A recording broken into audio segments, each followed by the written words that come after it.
Assalamualaikum warahmatullahi wabarakatuh. Hari ini kumpulan kami nak terangkan tentang ulasan platform bahasa. Menerangkan tentang latar belakang pelajar. Yang pertama, responden yang pertama merupakan nama beliau merupakan Ahmad Nabil Abdul Jalil yang berumur 21 tahun. Beliau sekarang sedang melanjutkan pengajian diploma pembantu perubatan iaitu MA di Universiti PIKOMS. Beliau telah memulakan pengajian pada peringkat sekolah rendah menggunakan ketiga-tiga bahasa iaitu bahasa Melayu, bahasa Inggeris dan bahasa Arab. Bahasa Melayu pada peringkat awal, bahasa Inggeris dan bahasa Arab pada peringkat semasa dia bersekolah di sekolah agama. Okey, yang seterusnya pemulihan bahasa pertama beliau merupakan bahasa Melayu yang diterapkan sejak daripada kecil. Bahasa yang sering dia lakukan interaksi bersama dengan keluarga beliau. Okey, pemulihan bahasa kedua beliau merupakan pembahasa Inggeris. Beliau mempelajari bahasa Inggeris ketika mula bersekolah iaitu di sekolah rendah dengan mempelajari basic-basic tentang bahasa Inggeris, perkataan-perkataan baharu dan sebagainya. Pemulihan bahasa Inggeris merupakan pembelajaran hanya secara formal sahaja. Okey, yang ketiga merupakan pemulihan bahasa Arab. Juga bermula ketika beliau mula bersekolah iaitu pembelajaran formal di sekolah rendah Jacob dan juga di sekolah agama mempelajari bahasa Arab tapi pada peringkat awal. Beliau juga melakukan interaksi secara informal dengan ibu beliau kerana ibu beliau merupakan guru bahasa Arab. Jadi beliau kerap kali mempelajari bahasa Arab di rumah dengan ibunya. Merupakan responden seterusnya, beliau diberi nama Nur Syamimi binti Muhammad Sani. Beliau berumur 20 tahun. Sekarang beliau telah melanjutkan pengajian di peringkat ijazah bahasa Arab Syariah Islamiyah di Universiti Al-Azhar. Beliau juga bermula daripada peringkat sekolah rendah. Pengajian beliau bermula daripada peringkat sekolah rendah menggunakan ketiga-tiga bahasa. Bahasa yang pertama beliau merupakan bahasa Melayu, iaitu bahasa yang sering digunakan semasa berinteraksi bersama-sama rakan, kawan-kawan dan juga guru-guru. Kemudian pemulihan bahasa kedua beliau merupakan bahasa Inggeris, iaitu pembelajaran secara formal di sekolah pada tahap sekolah rendah juga. Sehingga kini beliau masih menggunakan bahasa tersebut kerana beliau sedang belajar di luar negara. Dan seterusnya pemulihan bahasa ketiga beliau iaitu bahasa Arab juga bermula semasa beliau bersekolah rendah pada peringkat Jacob dan juga sekolah agama, dan beliau telah melanjutkan pelajaran di sekolah agama serta sekarang beliau mempelajari bahasa Arab di Universiti Al-Azhar. Beliau mempelajari bahasa ini secara informal dan juga secara formal. Formal adalah sewaktu pembelajaran beliau di sekolah, manakala informal adalah pada waktu beliau berbual bersama orang-orang Arab di sana, dipanggil dengan bahasa Ami, iaitu bahasa pasar orang Arab. Maupun di peringkat formal beliau mempelajari bahasa Fusha, iaitu bahasa baku, kalau kita panggil bahasa baku di Malaysia. Beliau memperolehi bahasa Arab melalui pembelajaran informal dan formal. Seterusnya merupakan latar belakang platform bahasa. Okey, kedua-dua responden didapati menggunakan aplikasi Google Translate dalam pembelajaran bahasa mereka. Aplikasi Google Translate dikatakan oleh mereka amat membantu mereka dalam mempelajari bahasa mereka untuk mencari makna-makna tertentu. Aplikasi ini digunakan dan difokuskan dalam mempelajari bahasa ketiga mereka, iaitu bahasa Arab. Aplikasi ini, latar belakang aplikasi ini adalah aplikasi ini telah dilancarkan pada 28 April 2006 dan aplikasi ini mengandungi sebanyak 100 sehingga kini aplikasi ini mengandungi sebanyak 109 bahasa untuk diterjemah. Aplikasi ini telah dibangunkan oleh Google dengan sistem penterjemahan yang bertujuan untuk menterjemah perkataan, teks dan laman web ke sesuatu bahasa lain mengikut ketetapan. Menurut kedua-dua pelajar ini, mereka menggunakan Google Translate untuk menterjemah teks-teks pembelajaran mereka yang di dalam bahasa Arab kepada bahasa Melayu ataupun bahasa Inggeris untuk difahami. Namun begitu, aplikasi ini banyak terdapat juga kelemahan kerana tidak semestinya setiap terjemahan itu adalah tepat.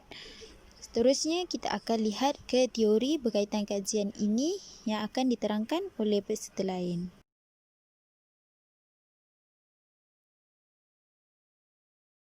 Seterusnya tentang teori berkaitan dengan kajian. Yang pertama adalah teori perspektif sosio-kebudayaan. Teori sosio-budaya yang diperkenalkan oleh Vygotsky pada tahun 1978 menyatakan bahawa teori ini mengaitkan antara fungsi kebolehan fikiran yang dapat ditingkatkan melalui bantuan serta interaksi sosial. Teori ini juga mempunyai kaitan dengan zon perkembangan proksimal iaitu ZPD di mana seseorang itu dapat mencapai tahap yang lebih tinggi melalui bantuan. Responden 1, Ahmad Nabil menggunakan aplikasi Google Translate bagi membantu beliau mencapai makna yang tidak diketahui dalam sesuatu teks dalam pembelajaran bahasa Arab. Responden 2, Nur Syamimi menggunakan aplikasi yang sama bagi tujuan yang sama. Kedua-dua responden menggunakan aplikasi ini sebagai perantara mereka bagi mencapai sesuatu yang di luar tahap bahasa mereka. Kami menyatakan bahawa responden kami menggunakan teori perspektif sosio-kebudayaan ini kerana mereka, kedua-dua responden kami iaitu Ahmad Nabil dan Nur Syamimi telah menggunakan aplikasi Google Translate sebagai bantuan dalam pembelajaran bahasa Arab mereka. Kerana dalam teori ini memerlukan sesuatu bantuan dalam sesuatu pembelajaran bahasa. Seterusnya, scaffolding. Scaffolding menurut Vygotsky merupakan bantuan yang diberikan kepada seorang pelajar bahasa untuk mencapai kemahiran bahasa di tahap maksimum. Menurut Vygotsky, scaffolding berkait rapat dengan ZPD. Kemahiran baru yang diperoleh melalui ZPD perlu diberi bimbingan oleh guru. Kedua-dua responden menyatakan bahawa aplikasi Google Translate ini mempunyai kemampuan yang terbatas bagi membantu mereka mencapai kemahiran yang optimum dalam penggunaan bahasa kerana mereka memerlukan bantuan dari guru mahupun orang yang lebih pakar untuk memperbaiki kesalahan bahasa dalam pertuturan mereka. Manakala kelemahan yang kami dapati daripada melalui kajian scaffolding ini adalah di mana teori scaffolding ini memerlukan bantuan atau guide dari seorang guru atau orang yang lebih pakar. Akan tetapi dalam aplikasi Google Translate yang responden kami menyatakan bahawa pembelajaran melalui aplikasi Google Translate adalah sangat terbatas kerana tidak dapat bimbingan atau guide dari orang yang lebih pakar untuk memperbaiki kesalahan mereka ketika mereka menuturkan bahasa tersebut iaitu bahasa Arab. Seterusnya ialah kelemahan dari segi Google Translate yang mana ia meliputi hypothesis input, yang mana hypothesis input ini merupakan salah satu daripada model monitor Krashen.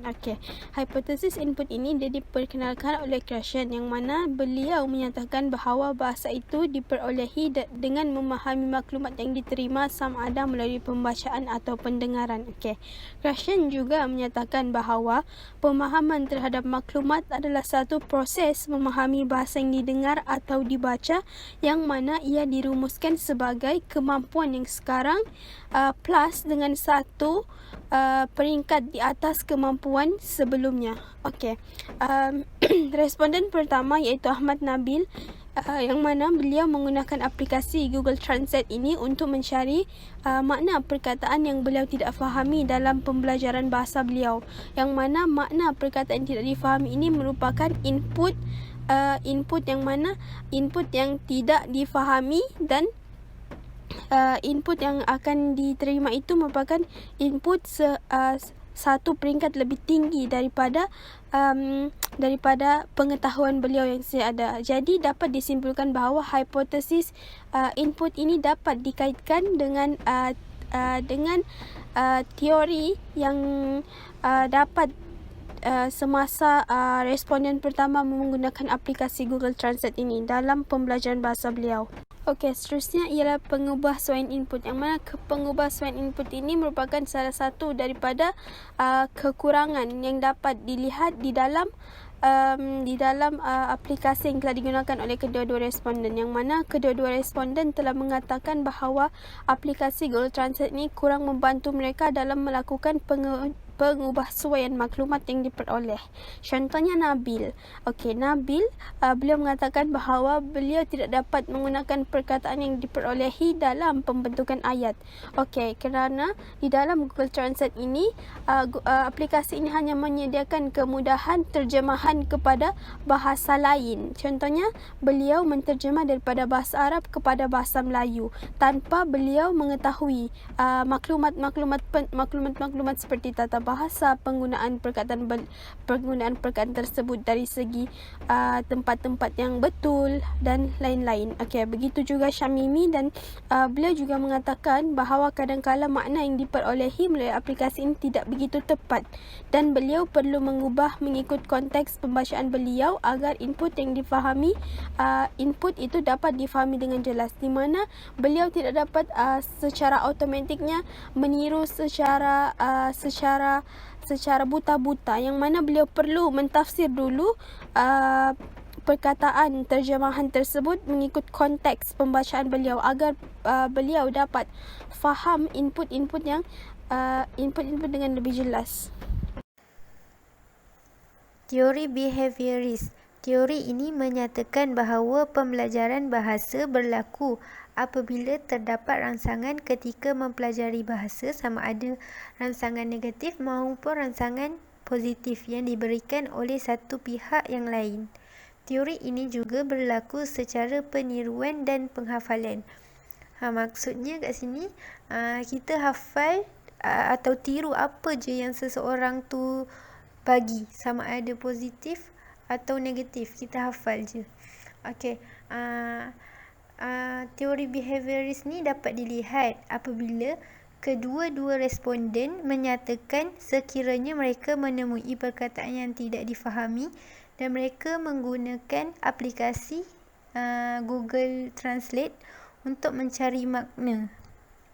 Mereka akan meniru cara sebutan serta menghafal perkataan baharu tersebut. Maksudnya dia gunakan Google Translate sebagai rangsangan, sebagai stimulus, macam guru. Lepas tu pelajar tersebut respon dan tiru serta menghafal dan menggunakan perkataan yang dia hafal tu dalam kehidupan harian. Okey.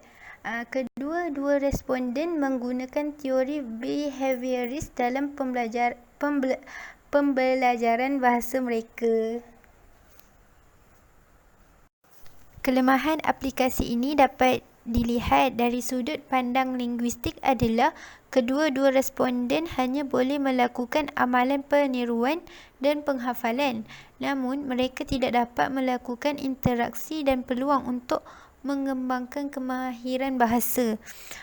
Sebab kalau belajar dengan cara penghafalan, bila cakap tu macam tak berapa berkesan. Sebab kalau kita berkomunikasi dengan orang lain, fokus utama adalah message tu difahami.